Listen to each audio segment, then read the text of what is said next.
Muchas gracias por la invitación a este seminario, aunque no pueda estar de manera directa. Siempre nos cogen, o por lo menos hay muchas posibilidades de que nos cojan en un avión entre Bruselas y Madrid, pero eso afortunadamente no nos impide poder participar y realmente estoy encantado de poder hacerlo, ¿no? Por el seminario y por el tema además que se nos ha propuesto, un tema que se refiere ni más ni menos que al estado de nuestro Estado de Derecho. España es una democracia plena, pero me parece también evidente que lo que son sus paredes maestras o las paredes maestras de su arquitectura jurídico-constitucional están siendo sometidas a un tremendo deterioro. Al final, el Estado de Derecho tiene dos componentes, las leyes y las instituciones, y tan importantes son unas como son las otras. Y por tanto, un análisis de cuál es la situación de nuestro Estado de Derecho, qué riesgos corren, pues yo creo que exigen revisar, aunque sea brevemente en el inicio de esta discusión, cuál es el estado de nuestro ordenamiento jurídico y cuál es el estado de nuestras instituciones más relevantes. Yo creo que por lo que se refiere a las leyes, al ordenamiento jurídico, creo que hay factores realmente preocupantes. Y yo me atrevería a decir que desde luego más que preocupantes y que van a exigir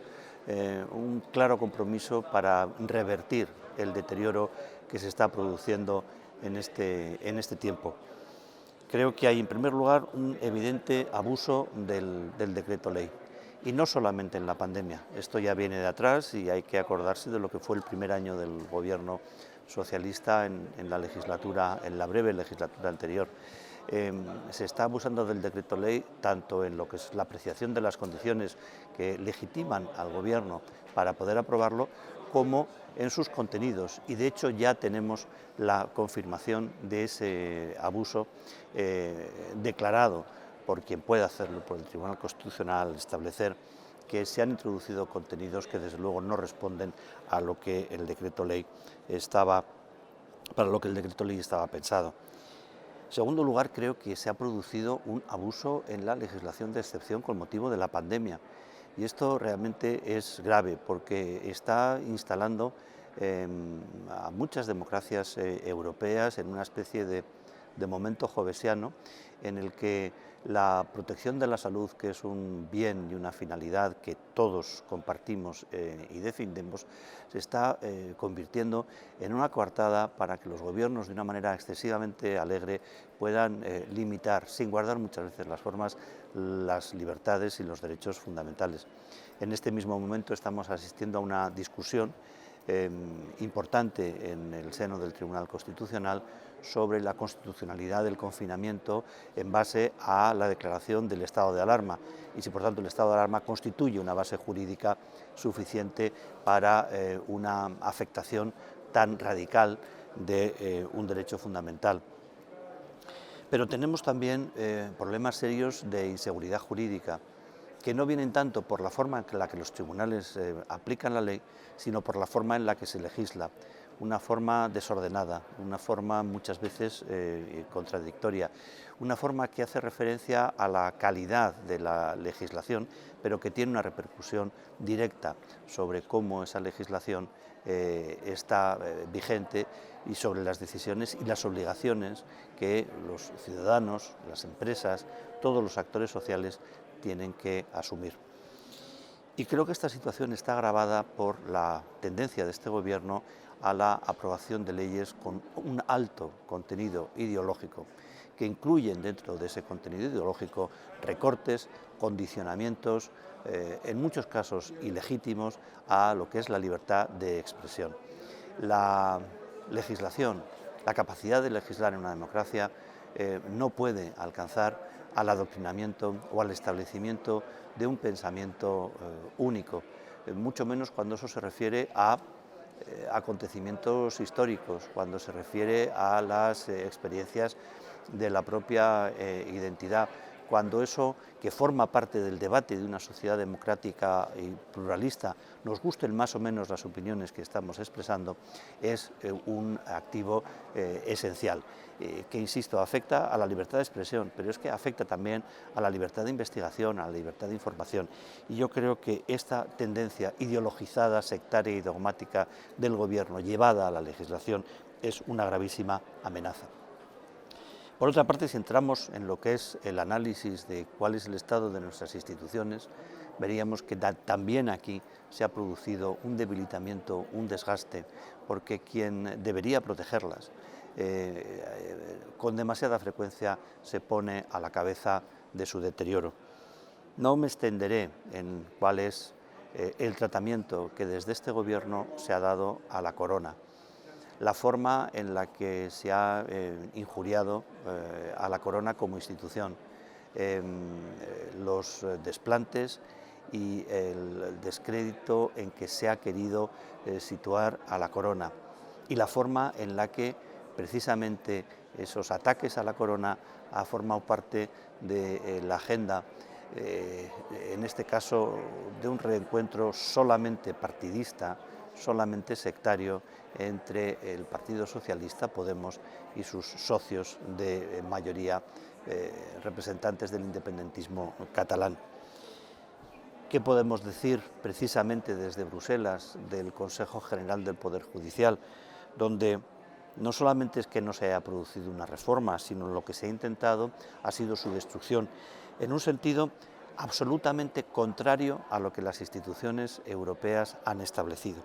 Por eso realmente llama mucho la atención, por decirlo de una manera suave, que el ministro de Justicia insista una y otra vez en que es necesario revisar y reformar los delitos de sedición y rebelión para alinearlos con lo que es la tipificación de estos delitos en los países europeos, y por el contrario ese mismo criterio de europeización se olvide en algo tan urgente, tan importante como el Consejo del Poder Judicial. Las instituciones europeas amenazaron con abrir un procedimiento de infracción a España si el Gobierno persistía, es decir, el Partido Socialista y Unidas Podemos persistía en su intento de reformar el Consejo para rebajar las mayorías en la elección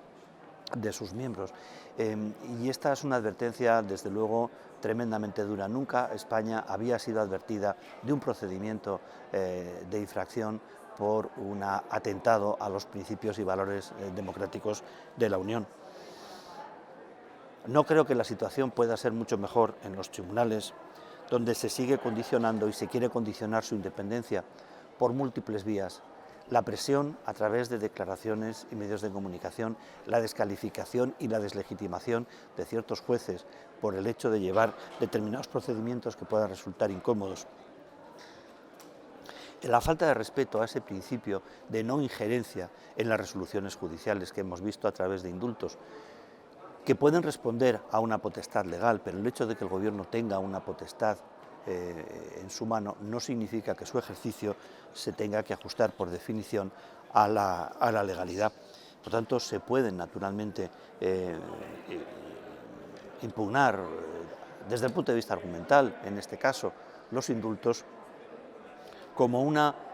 injerencia en las resoluciones judiciales, y en este caso ni más ni menos que del Tribunal Supremo. Pero seguramente también podríamos decir algo parecido de lo que ha ocurrido con el Parlamento, marginado y congelado a lo largo de esta crisis. Los órganos consultivos sistemáticamente obviados, o algo que incluso ya ronda lo grotesco, que es la atribución de potestades que son casi legislativas a órganos como el famoso Consejo Interterritorial de Sanidad, del que se dijo que era el que podía dictar las normas y las decisiones después de que caducara, después de que expirara el último estado de alarma. Es decir, yo simplemente quiero dar con esta intervención, plantear una especie de guión, un esquema de lo que creo que habría que tener en cuenta a la hora de valorar cuál es el estado de nuestro sistema de Estado de Derecho, que desde luego ha sido ya apuntado por los informes de la Comisión Europea y que tendremos que ver en el próximo informe referido a este año que viene y se presentará en el mes de julio, cuál es la evaluación que hace de aquellas observaciones que ya hizo en su momento sobre la Fiscalía, sobre la situación del Consejo General del Poder Judicial, y comprobaremos entonces, y tendrán que comprobar en el ámbito europeo, si efectivamente ahí se ha hecho algo. Sabemos que no solamente no se ha hecho nada, sino que además se ha intentado revertir la situación a un estadio todavía peor. Es un enorme desafío, es un enorme compromiso el que tenemos de restablecer en su integridad y restablecer en su plena salud el Estado de Derecho en nuestro país, que no va a ser una tarea fácil.